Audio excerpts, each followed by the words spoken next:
Welcome to the Deep Impact Investing Podcast with Kimberly Griego-Kiel on behalf of Horizon Sustainable Financial Services. In this podcast, I discuss sustainable impact investing, how to create portfolios that match your values, and a variety of other topics such as financial education, environmental sustainability, social justice, and sustainable food systems. Do you want to know if your investments seek the kind of accountability from corporations that you demand? Listen in as I explore the burning question, are you investing like you give a damn? Hello and welcome to Deep Impact Investing with Kimberly Griego-Kiel from Horizon Sustainable Financial Services. Kim, how are you? I'm really good. I'm just so excited that I can hardly stand it. I have a special guest. Yes, you do. A really special guest. I have never met this guest before. And so now I have, and I'm so excited. Right. And we've talked about her a lot. So today joining us is my wife, Rose Griego-Kiel. Whoop, whoop. Rose, how are you? Great. She is very soft-spoken. Yes, you said that earlier, Kim. Yeah. Woman of few I'm words. Very honored to be on the show because I think this is the first time I've actually been up in your recording studio. So right. So impressive. Now you get to see where the magic happens. Yeah. I'm usually shushed out to go sit downstairs with the dogs. Right. To keep them quiet. Right. That is so funny. That's exactly what I do with my wife. I'm like, right. I know. Out of my go.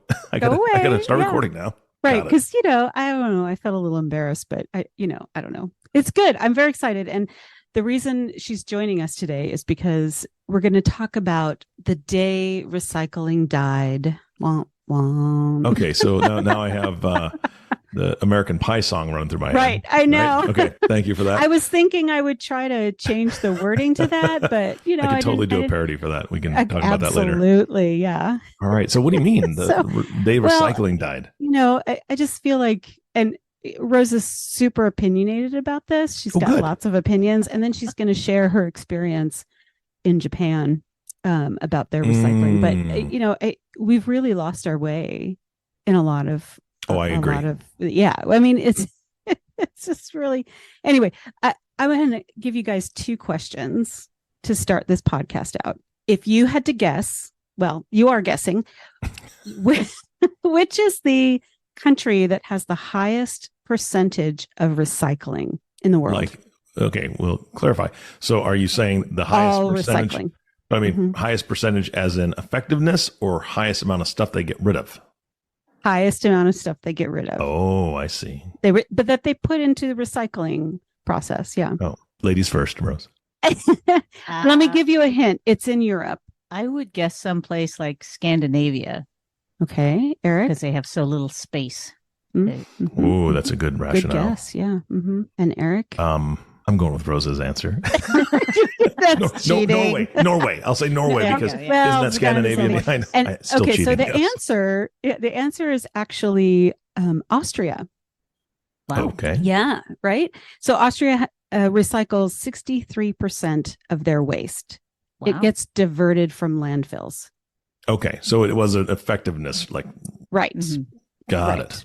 Yeah, it's amazing. And so the second part of this question is, what percentage do you think the United States recycles?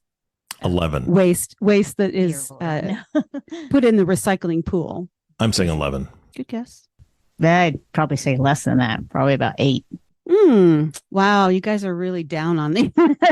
I mean, it's not great. It's 34%. That's better than I thought it was going to be. Yeah. Right. And actually, the United States is in the top 10. What? Of recycling. Okay, so who's reporting these numbers, though? That's what I want to know. So I got these numbers from a report compiled by Planet Aid. Okay. AID. So independent then, I suppose. Right. It's independent, and it's an organization that really looks at environmental and social change worldwide. And what they're doing, what they've done with this report is look at what countries around the world are doing and the percentages that they're recycling. So Germany is not too far behind Austria. Austria was 63, Germany 62. kind of in the same area. Both of those countries, as Rose said, don't have a lot of space. And so recycling is really important there. And Taiwan rounds out the top 3 at 60%. Those are my people. Yeah. I was born in Taipei, Taiwan, so I just have to say shout out to my people. Wow. What? Yeah.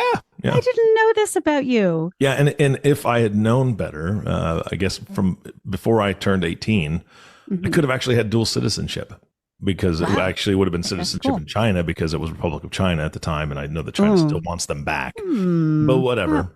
I don't know about that, but I don't want that to happen. I want Taiwan to remain free. Yeah, definitely. So, and here's a little sidebar in terms of the recycling. Brazil is really setting the bar high in terms of their aluminum recycling. So while Brazil isn't in the top 10, they recycled in 2014. This was the last data point, I guess, they had for this.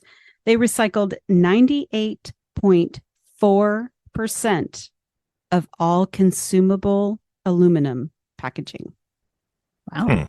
It's amazing, because what they've done is they've recycled 289,000 tons of aluminum beverage cans. So can I tell you why my number was so low for the U.S.? Yeah. In Omaha, they don't recycle glass. Typical. So, well, let me put it this way: they don't pick up glass, right? So You have to take it. We have to take it someplace, right? Yeah. And then, so let's be honest: how many people are doing that? How many people are keeping glass around in their garage? So on and so forth. It's not easy. Roses. Roses. I can't now where I live, right? Boys Town. Right. So it's a safety issue, so on and so forth, because can't have just a giant bin of glass sitting there. Right. But yeah. So yeah, that was discouraging to me that Omaha did that, or Omaha does that. I think that is discouraging because, and we're going to talk about that, how a lot of communities in the U.S. don't have the ability or the facilities to recycle a lot of the things that should be recycled. The interesting thing about aluminum is recycled aluminum requires less energy than using recycled aluminum requires less energy than creating new aluminum cans. So why aren't we recycling a bigger percentage? Have you seen the sleeves of aluminum cups that look like red Solo cups, but they're aluminum? I have not. Yeah. So it's 100% recycled. And I felt really good just even picking up the package. But I use those for a really, really long time. The only time that aluminum cup now goes into the recycle bin is when I've squished it. When I've accidentally squished it. Much. Yeah, crushed it to the point where it's this isn't going to make it. Right. Wow. And then it goes in the recycle bin. Right. But it kept one of those cups forever. And then I saw them at the store and I bought a whole sleeve of them. I mean, I think they're fantastic. Yeah. I'm going to look for those. That's amazing. It's about the size of a red Solo cup, and they're all aluminum. Yeah. Excellent. On the list, let me just give you some other countries' percentages of recycling that sort of in this top 10 here. Singapore is at 59%. And then South Korea, 49%. So we're dropping. Yeah. The United Kingdom, 39%. Italy, 36%. France at 45%. Are we seeing a trend here? Countries in Europe and then, a few countries there in Asia. And then there's the United States at 34. So, it's still in the top 10, but you think, oh my God, top 10? How many countries are there? And the United States is barely recycling anything, a third of what they recycle. Yeah, but, as we drop down here, here's another song for you. I don't know if I was thinking of the hip hop song, Drop It Like It's Hot. Oh, yeah. Yes, I listen to that all the time. Just this morning, in fact. Sorry. Really? No. Oh, my God. I was a little surprised on that. Okay, so I'm going to get you some data points here because I know you get all hopped up and perky on data stuff. So in 2021, this is about the US, about 85% of US plastic waste went into the landfills. 85%. Nice.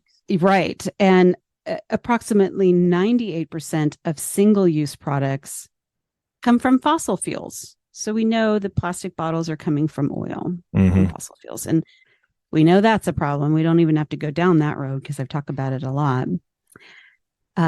Less than 10% of the 7 billion, that's a B, tons of plastic waste that has ever been produced globally has yet to be recycled. Yeah. 7 billion tons. It's crazy. And I'll give you some other astronomical numbers. Every year, roughly 400 million tons of plastic trash is produced worldwide. That's the trash. That's not what's going into recycling. It takes about 450 years for a plastic bottle to break down. 450 years. Yeah. I'm not sure we're going to be around in 450 years at this point. Not if we keep doing this. Right. And every year, Americans buy almost 50 billion bottles of water bottle. Just single use. In the United States? United States. 50 billion? Yep. Oh, I mean, have you ever gone to Costco and seen people loading up on, cases of bottled water? Yes. Yeah. 24 packs. Right. And here's the one that, and side note, the ones that drive me nuts are the ones that are buying those like 48 packs of the 8-ounce bottles. Who drinks just 8 ounces of water? Right. Come on. You're opening 2 of those. Get the one bottle. Never mind. Anyway, right. Sorry. It's just and refill it. Well, okay. Sorry. Right. Refill it. Remember when you were little and your soccer team, you had to drink out of that big orange, yes, cooler thing. We all drank out of the same, and they probably filled it from the hose. The hose, 100%. And guess who still has all his arms? They haven't fallen off yet because of drinking out of a water hose. Oh my God. Same here. Yeah. Okay. Here's 2 more before we start talking about some positive things. But I was going to say, how long is this going to go on? Yeah, 2 more. I got 2 more for you. They're whoppers. 5 trillion with a T. Oh man. Plastic bags are produced worldwide annually. Yeah. I hate them. Right. Can I say that? I don't know why anyone would oppose a plastic bag ban. Yeah. People don't like it. But honestly, carry your recycling bags, the ones you can reuse. Okay, I don't know. I don't know when the last time I went fishing, Kim, and didn't see one of those bags in a tree. And I'm being straight up honest. The last time I went, there was like 3. I was able to get 2 of them down. One was way too high. And I'm like, at least I'm hoping that a squirrel uses it for something, but they don't, right? Carry your nuts home in that thing, anything to reuse it. But no, it's just stuck in a tree and it looks terrible. Love that you got the ones out of the tree that you could. Well, that's amazing. They're ugly. Thank you. They're terrible. Thank you. They are. Welcome. And honestly, the big, we're not even going to talk about this today, but the gigantic floating plastic, I don't even know what they call it anymore, but it's a plastic dump basically in the middle of the ocean. Yes. Full of plastic bags. Okay. So here's the last one and I'm excited because you talked about your recycled or your aluminum solo cups. Every year, 500 billion plastic cups are used worldwide. We could completely change that by using those aluminum solo cups or whatever is made. Yeah, let's not give Solo the credit because it's not a Solo brand. Oh, it's not a Solo brand. No, it's like the size of I think it's 16 ounce or whatever. Right. Yeah, another company makes it. I think for some reason I want to say blue something. But anyway. Okay, so it's probably a more environmentally friendly company. Correct. Yeah. I would assume so. Yeah. And was it Toby Keith that sang Red Solo Cup? Is he the one that did that song? I don't know, but it's a funny song. A lot of blame goes to him. Just going to say. Okay. Yeah. Because people like their Red Solo Cups. So that's song number 3. Let's keep seeing how many songs I can relate today. Yeah. But as we get to the end of the podcast, we're going to talk about some other options of, recycling, things that we can do instead. We've mentioned a few, but I want to mention here in 2020, the U.S. set their recycling target. It's not a mandate, it's a target for recycling 50% of waste products, plastic, aluminum, glass by 2030. And honestly, I got to tell you, we're at 34%. And I'm not sure how we're going to get to 50 because I saw the statistics several places, but in 1960, 7% of waste was recycled in the United States. And now we're at 34%. And people tout that number like, oh, we went from 7 to, 34, but that's 83 years. It's not a big increase. Yeah. So I don't think we get to tout that number as being, great. An enormous problem we have is that it's expensive to recycle plastic. unlike aluminum, where it's easy to recycle and it uses less energy, plastic is expensive to recycle. There's somewhere around 1,000 different types of plastic. Yeah. And they can't be all thrown in together to recycle.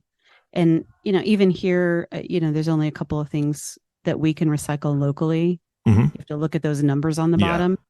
And every time I use a yogurt cup, I'm like, oh, I can't recycle this. It drives me crazy.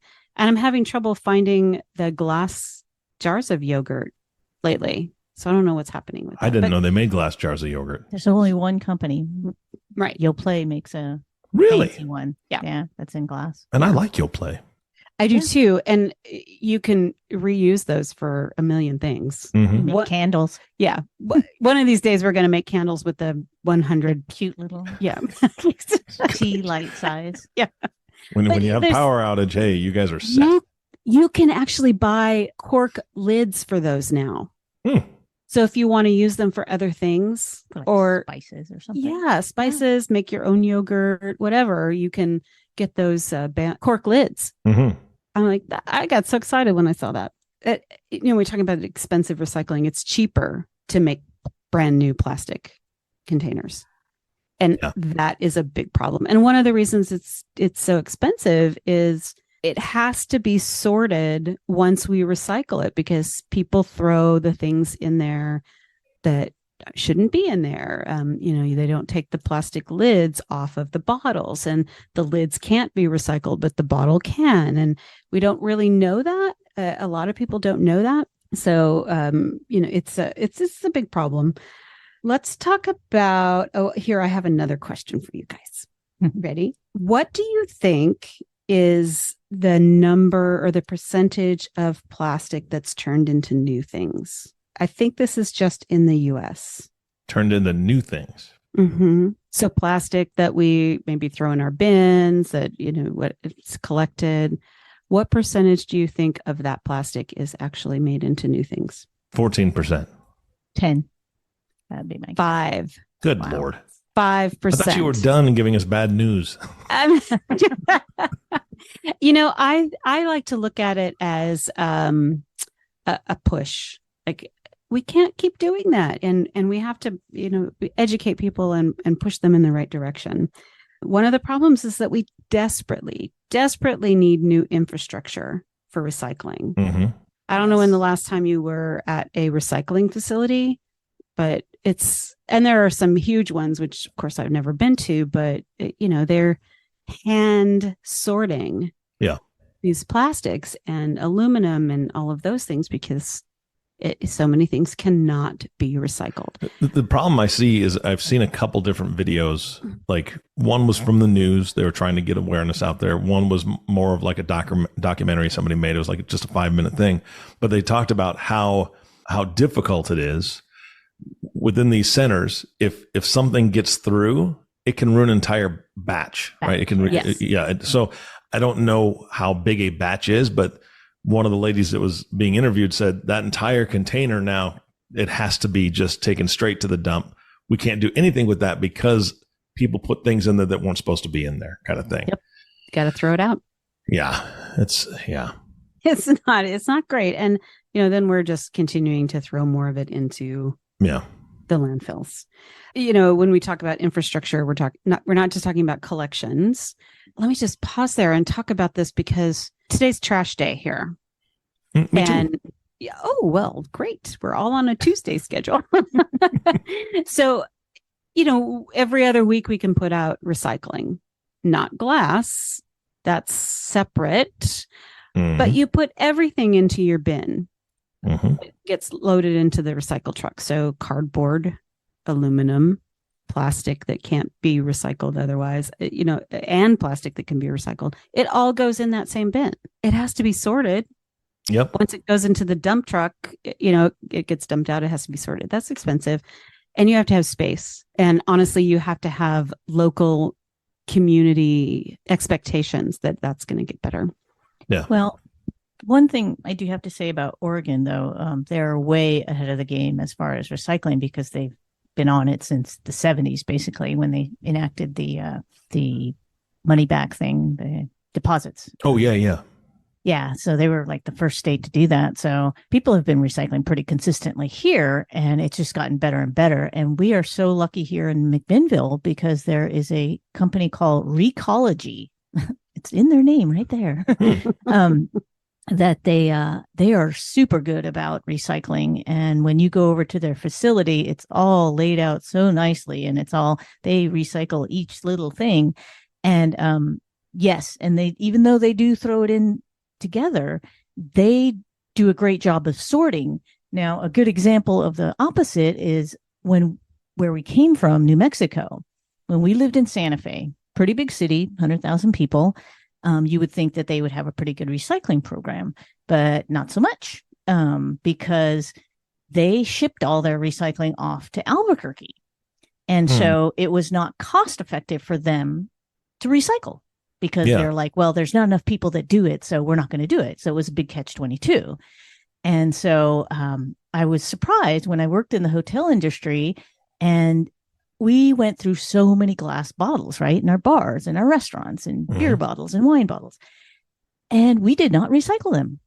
And I was like, what are y'all doing with all these? And they're like, oh, well, we have to take it over to the dump because they won't take it to recycle, but they will put it in a big bin and send it off to Albuquerque. But our local garbage service wouldn't do it. And so it was like, wow, that's crazy. But yeah, glass there literally had to be taken to the recycling center. You can see part of the problem here, where we have states that it's not, or cities that it's just not important to them, or they think it's not important to them.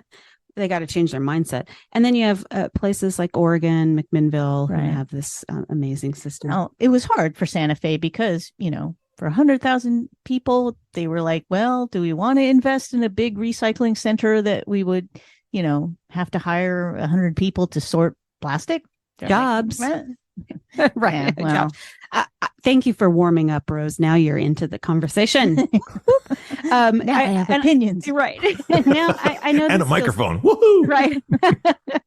I may have. You may regret the door.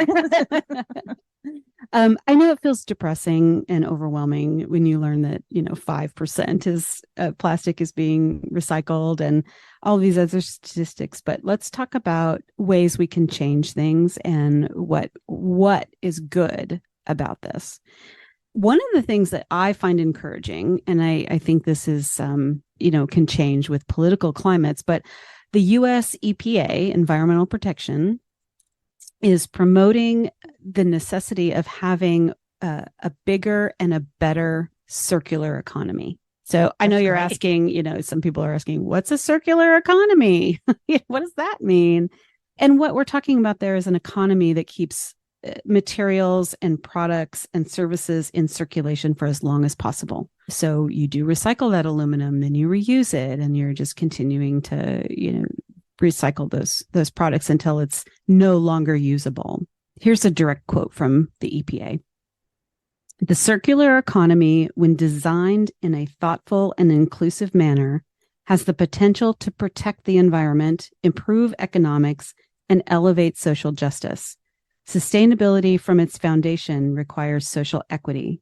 How we extract, use, and dispose of our resources can affect already vulnerable communities disproportionately. I was like, wow, that's on the EPA site. I found it there.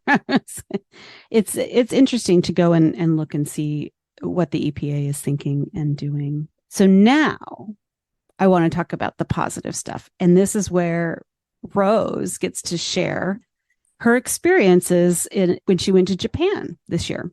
So 5 months ago in March, she went to Japan. Rose was born in Japan, by the way. Another island baby. Yay. Right. And so I want Rose to, I didn't do this at the beginning, but thank you for joining me. I'm happy to be here. Yeah. You showed me a lot of pictures from Japan about their recycling. And I was in awe of the whole process. So I want you to tell us more about your experience in Japan and what it was like seeing their recycling system. Well, I know everybody has the impression, that Japanese are so clean and so, precise about everything. And it's true. I mean, Japan was beautiful and it was just amazingly clean. And, I hadn't been there in like 25 years. And so it was a surprise to come back to see that, even in this super modern era, nothing had really changed. And we had been in Tokyo and Hiroshima, which are big cities. And, it was beautiful. But what blew me away is we stayed in some Airbnbs, right? And you know how Airbnbs always have like the book of rules. Yep. You got to do this, you got to do that. And so they had like the one that we stayed in Tokyo had like 2 full pages on trash and recycling. It was intense. Nice, right? Yeah. But it made sense because they had all the special bins, and then they explained what the bins were for and why you put them in. And then they said, if you did not sort it out properly, they would not pick up your trash. They would just leave it. And so, okay. There were consequences to not doing it properly. And one of the things that surprised me was, you were talking about how one of the problems of recycling is that we can't sort it properly here, that there's just so many different things about it. Well, Japan is pretty strict about this is what you can do, this is what you can't. They have great graphics on what you can do. Education. Yes, it's all about education. And so I was amazed that when we went walking down the street, we were surprised that we saw all these, it was trash day and we saw lots of bins out and they had all the cans and everything like that. But there was always a big clear trash bag full of plastic bottles, but they didn't have tops and they didn't have labels. So it was like the water bottles, but everybody had taken all the stuff off it. It was like a huge full garbage bag full of, so it was like in front of a restaurant or whatever. So somebody, the bus boys or whatever, had to sit there and peel all those labels off and put them properly in the bag, in this clear bag. They were all clear bags. So clearly that was a rule that you had to put it in clear bags so they could see. Mm-hmm. That it was done properly. Right. So if there was one that was, not in order, they would just leave the whole bag. So it would just, So they put the onus on the person, not the trash company, to do that. So, and I think that's the difference between Japan and the US, is because Japan is a very rule oriented, very homogenous, everybody follows the rules. So it's probably easier to do that there. And they're very much about education as well. It's like, you got to know why you're doing something, not just that you do it. So, I mean, that's good in the sense that everybody gets along and everybody, is the same. Can you imagine doing that here in the US? Oh no, people would bitch about it up and down. No, hang on. This is exactly what went through my head. Exactly. I am not lazy necessarily. However, if I was walking into Costco and I saw that 48 pack of 8-ounce little tiny bottles and I had to take all the labels off, all the lids off, and all the little plastic rings that came from the lids, I would think twice about purchasing that one. Right? Because I'm like, right. If I have to do that's all a that, good thing. Exactly, right? So that's what I'm saying. It's like, if you put some of these things in place, people are going to start changing their behavior based on the fact that they don't want to work that hard, right? I want to be able to throw my plastic bottle in that big blue bin and it goes someplace and I don't care, right? And it's just gone, right? But if I have to own that, like you said, okay, that's a different story. Yeah. Right. Yeah. Well, another thing about Japan is, and I think this is true of the countries that are in the top 5 or whatever, right? They're all small countries that actually see their trash. Because in the US, one of the problems is that we throw our trash away and it magically goes away and we never have to see it, right? Unless you happen to live out in the country near the landfill or whatever. But in Japan, there are no huge landfill space. Don't they incinerate a lot of They their do trash? incinerate a lot, and actually they use a lot for construction. That's another reason they separate their trash very well, is because they use a lot and create landfills with, like, Tokyo Bay is like all built up from trash basically, and that they created land out of it. So it's kind of amazing, actually. Wait a minute. Let me see if I understand this.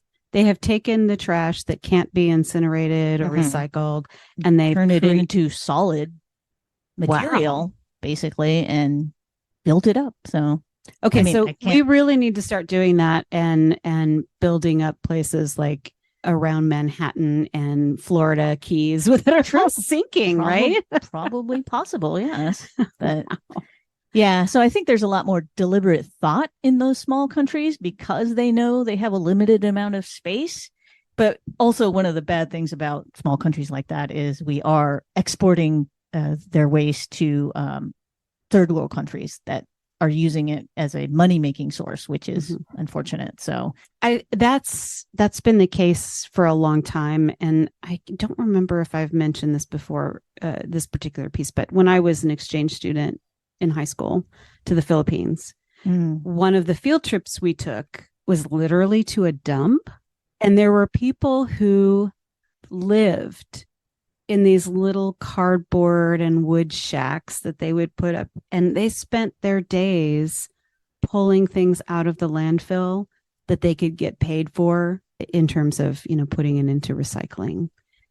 It was such an eye-opener. And when we talk about disproportionately affecting vulnerable communities, it's not just here in the US, it's around the world. And when we export our recycling or our trash to these countries, it's just perpetuating this process. And I found it sad that we're doing that. And I don't even know how to express how I felt, but it was overwhelming to see. So let's talk about some good things, because I really feel like Japan is definitely a direction we all need to go in. And there's probably great systems in Austria, but I don't have the details on that. Rose mentioned bottle bill. And forever when I was a kid, you always got a nickel back if you recycled your bottles. Now it's 10 cents. So you pay that 10 cents up front, but you get it back when you take the can or some bottles to the recycling center. And we have to push our legislators to make and create a national bottle bill. Instead of just having, I think, 5 or 6 states that do it, we've got to have everybody doing it. Then we're going to divert a lot of stuff from landfills because it's going to go directly into recycling. Well, it's an amazing system here. It has grown exponentially, and now they have these centers called bottle drops, and you can go there and do all your recycling at once, and you take all your bottles, they weigh them, they have special bags you put them in, and then they pay you out right there. So it's a big economy thing too, as well, for a lot of people. And of course, it's still a moneymaker for homeless folks. So it's kind of a win-win for everybody. If you put your bottles out that are recyclable or, can go back in for the 10 cents, there are homeless people who will routinely come by and pick them up. Oh, and here in Oregon too, like Boy Scout troops and things like that, Girl Scout troops, they will have fundraisers. Drives. Where, you can drop off there. And in front of every grocery store, there is a special drop if you want to contribute your returnables to a school or something like that. So Nebraska doesn't do it, but Iowa does. So we actually took our boys, it's just across the river. Omaha's right on the border. So years ago, we gathered bags and bags and bags of cans and went over there, and they were so excited about like $63, right? It was like $63 and something cents, but that's a lot of cans. Freaking out. Yeah, they were freaking out because we had in the back of the van. And so we immediately went and bought ice cream, which is, everybody, that's a good reinforcer, right? Right. So no, I think a national bottle bill would be fantastic. My only complaint about the bottle bill thing is it puts the onus on the consumer. Right. And in reality, it should be on the manufacturers. So we should talk about that too. You are jumping ahead. Just wait a minute, lady. Excited. Sorry. I know you're getting all warmed up here and you got a lot to share, but I don't want to run out of time. We have to stop using single use. We have to have more. Glass is easier to recycle in a lot of ways. So the yogurt cups, things that are in plastic, why do we not have glass milk bottles anymore? We just need to look at that. And that goes back to the companies. Yes, it's cheaper for them to manufacture plastic. Right. And even here in the US, it freaks people out when you have milk in the cardboard containers. People get really freaked out about that. Yeah. And, that's easier to recycle. It's less plastic and less fossil fuels. These are some easy things that we can do. We get our reusable grocery bags. In Santa Fe, and there's a small one here, but in Santa Fe, there was a soap store. We talked about that before. Yeah. And we should have those everywhere. I don't know. Maybe Rose and I should open a chain or something. I don't know. See what comes of that. Even laundry detergent. We don't need to use liquid laundry detergent anymore. There are sheets that are laundry detergent. Comes in a very thin package. It's like cellulose sheets or something. Right. And it's usually 60 or, 80 or something washes. No mess from laundry, detergents. I always hated that. So I was so excited about these sheets. You just toss it in there. They work great. Yeah, they're amazing. It's also takes up a lot less space, right? Let's see what else. Oh, if you do use the single-use plastics, and they may or may not be recyclable, there are tons of things you can do with them after that. We have plastic bottles all over the house in the garage. Like I use them to water my plants, all kinds of different things. And Rose cuts the top off sometimes and must have a billion of them in her shop. For rock collecting. Yes. Yeah. We talked about local municipalities and their recycling systems and what they have and don't have. And we need to educate people on what's available in your community and how to use it. We don't educate enough on that process. So, knowledge is power. And, if we know how to do it, a lot of people will do it correctly. And seriously, just stop buying single-use plastics if you can. There's no reason to buy a 24-pack of water bottles. Just refill your own bottle. And that's why we need to put more of the onus on the manufacturers, because it'll be very hard for people to give up things without, having choices. So if there's a choice, like with the yogurts, to buy a glass one, I'd rather buy a glass one, yes. But if there's no choice, then what are you going to do? Right. You have no. Right. So we have to, we really have to push companies and manufacturers on that. And I was just thinking about soda cans, the aluminum cans. And I don't know, a lot of people notice this, but Rose likes, she likes her Diet Coke. And at the beginning of COVID in 2020, there was a aluminum can shortage. So there were a lot of different types of soda that you couldn't get for a while. We had a friend who liked her ginger ale and she couldn't get it. Yeah. It just wasn't as popular, so they weren't using the cans for that. That's the problem with not recycling and not reusing materials that are easily and cheap to recycle and reuse. Everyone can just make small efforts every day. And again, Rose is talking about putting the onus on us, but we all have to participate in this process. So I think that's really important. And then in terms of investing, how this relates to investing too, is we really have to very loudly and forcefully work with corporations to get on the recycling bandwagon, using more recycled content in what they're already producing, being supportive of things like bottle bills, a national bottle bill, because a lot of companies, I don't know why they fight that. I think they think people won't buy as many drinks if they have to pay 10 cents extra. But I don't know about that. You get the 10 cents back. It's not a big deal. There's some incentive if you do it right. Yeah, there is. And I would love to see the US get to 50% in the next 7 years. But it's going to take a national push on corporations and government. If you incentivize corporations, it will work, because look at the computer industry. I mean, when they were just sending off their used computers, right, over to, Asia and then like the Philippines or whatever, and they realized that, we're just throwing away money, because those Filipinos were picking out all the precious metals. And they were actually, making more money off of that. And so, there are things there that they can recycle. And so then all of a sudden you saw bring your used computer back to Staples and we'll recycle it for you, which means that they're going out and making it themselves. So, right. And we're seeing less of that because what we found with corporations and with this process is, one, small children were doing this work, which was a big problem. And it was dangerous and unhealthy to them. And so there was a big push not too long ago with corporations to say, hey, if you're going to do that, you can't have small children doing this. Yeah. It's not great. So I think there was a change in that.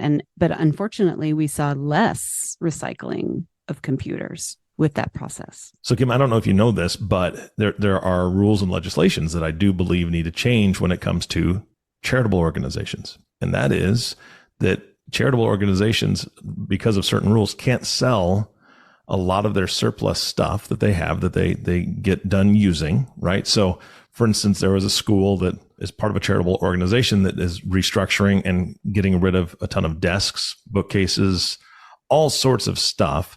They used to be able to have an auction or, something where the public could come in and buy things from them and so on and so forth. But because of legislation, they can't do that anymore. What they can do is they can donate it to another charity. But if you have a very large charitable organization, how is a smaller charity going to take all that stuff? And what are they going to do with it? And then who's going to transport it? And there's all these ifs, and what. So what happens is all that stuff goes to the landfill. It all gets thrown away. God, I didn't know this. Yeah. This is. So again, I understand there's rules because of taxes, right? A 501c3 can't make money in certain ways and so on and so forth, but it really ties their hands a lot of times and they just end up throwing it all away. Yeah, they can make money. It just can't be more than a certain percentage. And so if you're selling an old desk for $5, even if you have 100 of them, it's not going to equal in most cases that I don't remember what the percentage is. Do you, Rose? Something like a quarter of your budget or something. Yeah. Yeah. So my gosh, that's crazy. Yeah, it's really odd because it used to be a lot easier, but certain things changed. And I don't know if it's just the structure of how the sale can happen or what can be done, but it's not like a charity can just say, hey, this is free for pickup and then just have it someplace and hope people come and get stuff, right? Because then they have to deal with that. So it's easier for them to, if they can't do a sale that they advertise and all that jazz, it's just easier for them to hire somebody to take it to a dump. Yeah. And it's just a lot of waste in that, right? So there's a lot of things you could change. Yeah. And I'm totally obsessed with Facebook Marketplace and finding things that I can reuse. Oh, yeah. I'm like, I need a cabinet for this. I need something to store it in. So I will just scroll through Facebook Marketplace until I find something because somebody else is diverting that from the landfill. Well, that's part of the cultural mindset that we have to change of, we've pretty much been used to built-in obsolescence of all of our things that we have. And so we're just used to, a refrigerator is on the fritz. Let's get rid of it. It's only 5 years old. And that goes back to holding, the corporations holding them accountable. Yeah, my parents had a Kenmore freezer that lasted for, 30 years. Right. Yep. Because they just kept fixing it over and over again. But, we don't do that anymore. Well, it's harder with it. Like, talk about a washing machine. They're electronic now. Yeah. Yeah. And it's harder to fix and reuse. So that's where we go back to the corporations. Right. And say, I know you're doing this on purpose because you want to, get more business. Yes. You want people to rebuy your product. But there should be a minimum, right? There should be a minimum of warranty, right? And this is just my opinion. I don't want to go off on a tangent, but there should be some sort of minimum warranty on purchases like that. It has to last 10 years, corporation. It can't be a washing machine that lasts 2 years and then you have to replace it because, it's out of warranty. It's 4 days out of warranty. Right. So, I mean, it's. Well, and companies used to have support systems for that because, the Maytag repairman. There you go. Yes. Was a thing, and people would you could count on, Sears to come out and fix your washer if it was broken, forever. It wasn't just under warranty, it was forever. But we just don't have that support system anymore. Right. Here's a terrible example. Well, it's a good example, but we bought a washing machine. Ours finally died. We'd had it for a while, and so we got a front loading washing machine. Mm-hmm. And I don't even remember what brand it is, but I don't want to mention it anyway. And developed mold inside of it. Yep. And this is a known problem. Mm-hmm. And it's a design flaw. It's a design flaw. And they knew that. And then there's a lawsuit around it, but we could not get it fixed. I fixed my own. Did you? I replaced that entire rubber seal. Oh, and it was a pain. I had to take because again, I grew up in a generation where we didn't have a whole lot of money. So if we wanted it fixed, Dad showed me how, or Dad did it himself. Right. So I have that same mentality also because I'm cheap. So I don't hire somebody to come out and fix something right away. I figure out, I YouTube it, which again is a huge resource for anybody who wants to fix something. Yes. Somebody's done it and it's on YouTube. Right. So I bought one of those seals, that gasket. Right. And it took me about an hour and a half to 2 hours to do it. It was satisfying to get it done, but exactly. But you're like, cheaper why than does it buying... smell so bad after a month of use? Right. You're like, what is this? And then you get in there, it's all nasty. Right. And it's all moldy and you're like, what the heck? Gross. And we were still in warranty, but we were unable to get it replaced in a decent amount of time. And we had to go through this whole big process and blah, blah, blah. And we were like, I can't do that. Yeah. And I'm allergic to mold. So we had to get rid of it and we had to buy a new one. Mm-hmm. Trying to wait to get them to replace the seal or the machine itself was just going to take a year or more. And it was stupid. And Candy and I left that washer and dryer at our house when we sold it. And when we went to our other house, top load. We did not do it. If I ever have to buy a new one, and we will when we buy a new house, we'll have to probably buy a new washer and dryer. It's going to be top loading again. Absolutely. Yep. Yeah. So we talked about a lot of really great things that we can do, and it's mindset and, really looking down the road and what we're leaving. I don't want to live in a country filled with landfills. Yeah. Personally. Yeah. So let's all make a difference. And any last words, Rose? I just want to make a comment about fun things that you can do with recycled plastic. Okay. There is a great YouTube channel called Brothers Make, M-A-K-E. These guys, they take the plastic caps to bottles, like all the different colored ones, like, there's green and there's orange and there's blue, and they make things out of them. So they will heat them up on a panini press. And then they make these sheets, right, of like melted together plastic. And then they form them into things. And they've created some interesting things like, they can make coasters and they can make little cutting boards and things like that. But the latest one I saw from them was they created this press where they could extrude the plastic. So they created it into a little log and then they extruded it into like a beam. So then it's like hard plastic, right? So then they could, drill through it and make things, they could make it. It would kind of look like Trex, but very colorful because they put 1,000, how plastic fun together. Yeah. So interesting. I think that's the kind of innovation we need.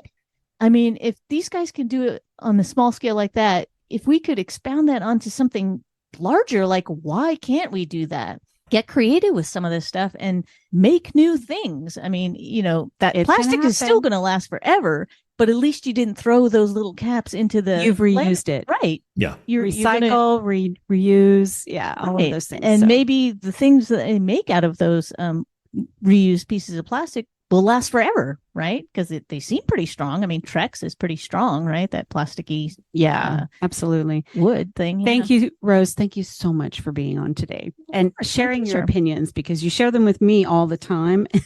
Like that. Last words, Eric? My last word is kamikatsu. Kamikatsu. Kamikatsu? Kamikatsu. It's a town in Japan. I saw this probably 4 years ago. They are a zero waste center. And if you have not seen the documentary, just look them up, Kamikatsu.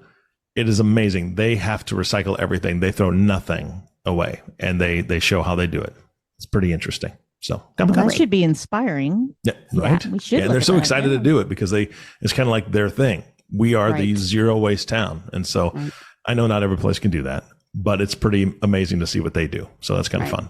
Let me the last thing I want to say today is when we look at investing and pushing corporations to do the right thing, if you don't know what the corporations you own are doing. Mm-hmm. If you own Pepsi or Coke, and again, as we say all the time, I'm not recommending these for investment. It's not investment advice.